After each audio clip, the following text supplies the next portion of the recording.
So the question is, how many lies and for how many years do you have to, you know, let's put it differently. For yes, let's put it this way. For how many years do you have to listen of impending catastrophes about global warming,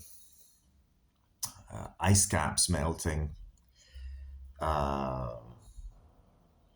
what else? Sea levels rising, which they haven't. Manhattan going underwater. Venice completely obliterated.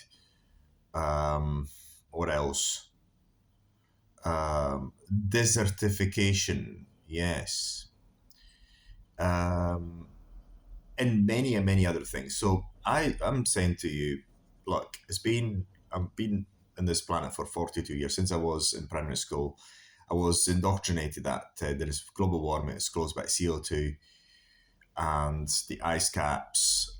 Very soon, by the time I was 30 odd, so 2016, 2017, this sort of thing. Especially the North Pole would have actually melted in the summer. Watch The Inconvenient Truth and watch it from of Al Gore and see whether you can watch it yourself. Go and watch it. See whether anything that he predicted came true. I went to watch it. It was in cinemas in 2006, and I shat myself. I thought it was catastrophe and all that. But then go for a walk by the sea. Go to Venice. Go to Manhattan. Uh, go to all these other places that are close to water. Watch Bill Gates where he's buying his mansions. Obama, all these people that are saying that there's rising sea levels. Where do they buy their houses? It's just by the water. Also, look at when you get a mortgage. Do they ask you how far away is the assets from the water? They don't look at it. Why? It is because it's never going to happen. Not in our lifetimes, not even in 100 lifetimes, and certainly not due to CO2. So if I hear the argument, trust the science, I already seen the science that created this supposed pandemic, 2021 and 2021. I haven't seen one person drop it on the street like it was promoted by the media, the mainstream media. I know nobody who could stop breathing or have trouble breathing due to any cold. You know, only know that the flu disappeared for quite a while. So, you know, flu like symptoms, and it was the science. So, if it weren't for the events of 2020, I would not have questioned global warming. I wouldn't have. But I mean, those in 9/11 already woke me up to realizing that what the MSM, the mainstream media, wants to that that reality that they portray is, to say the least, questionable.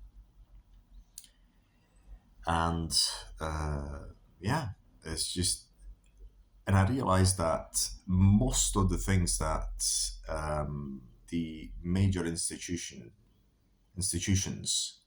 the education systems, mainstream media, the politicians, most politicians, I'd say, vast majority of them, are puppets, and everything seems to be orchestrated from a central point. So, and this whatever reality they make out that they portray on you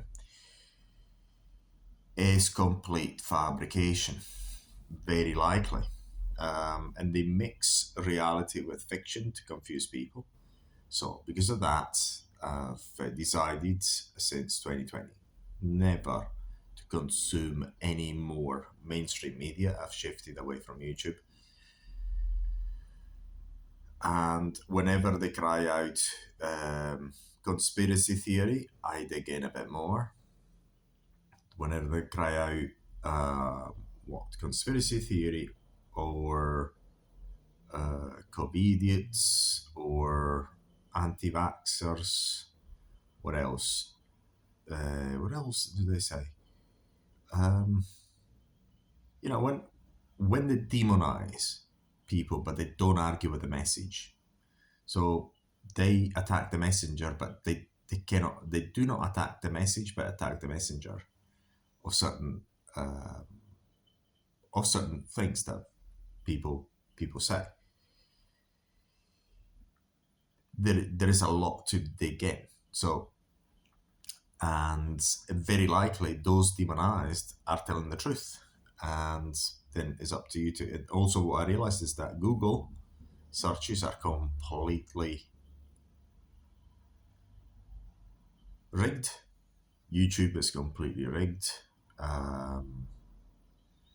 The level of censorship is second to none, and the situation is getting closer and closer as communist China in terms of the censorship and the narrative. Is this, especially in 2021, it was like, it's just ridiculous. I thought it's just like living in China in 2020. It's the same script.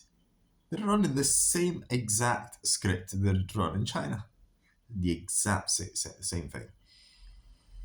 So yeah, what I'd say is, don't need to trust me. Absolutely not. Just use your own eyes and see whether the sea levels have risen. Check out if the predictions that they've made of the simulations and whatnot, they made years ago, any of it is moved in that direction, or anything has happened. Any of these doom scenarios have occurred, and it's now clear to me there's no virus to be scared about. There's no CO2 to be scared about. CO2 is something that you're watching this video, you're breathing out. Any animal you may have, any pet is breathing out. Any animal on Earth is breathing out. Fossil fuel produces, any combustion produces, any type of combustion does produce CO2. Volcanoes produce CO2, both underwater and outside water. Many other natural phenomena produce CO2. CO2 is not going to kill us. It's the gas of life. It's what causes the plants to grow. It's what causes the plants to grow. I repeat, it's what causes the plants to grow. They take out CO2, they split into oxygen, and they take in the carbon. They use the carbon to make the structures of the leaves, trunks, branches, whatever, That's how things work. So you take out CO2, you're not going to have a very good life, if not at all. So CO2 is very likely very good. So you can burn as much fossil fuel as you want. If you want to know the motive of why they're demonized CO2, is very, very simple. By demonizing CO2, which is the gas of life and what we require for energy, basically you can have the excuse to put control mechanisms in place to further enslave the population, and you can have further justification for centralization of power, because it's not possible that one country emits CO2 and the other ones don't. So everyone needs to do the same thing. So if you kill a number of birds with one stone, you get the regulations in place, which is making monopolies even bigger monopolies. BP is one of the companies that finances this CO2 nonsense. Shell does it as well. By regulation, what you get is always the biggest companies become bigger, the smallest companies become smaller. When it comes to drilling and exploration, oil exploration, the smaller guys get shut down first, and the ones that are left to get oil and coal are the biggest ones that can afford many things, including bribing politicians. So there you go. So BP, Shell, and all these companies become even bigger, get higher profits. Look at how much BP made lately. Just don't take my word for it. Look at the sea levels. Look at how much BP made. Look at the profits of Shell. Look at all these things. Don't take my word for it. Please don't. See if the North Pole has melted in this last summer. It hasn't. You know. So yeah. And then, so you've got, it's very, very good. So basically you tax people into poverty, and corporations become bigger. You've got centralization of power. So it's perfect. It's really good. So hate CO2. CO2 is bad.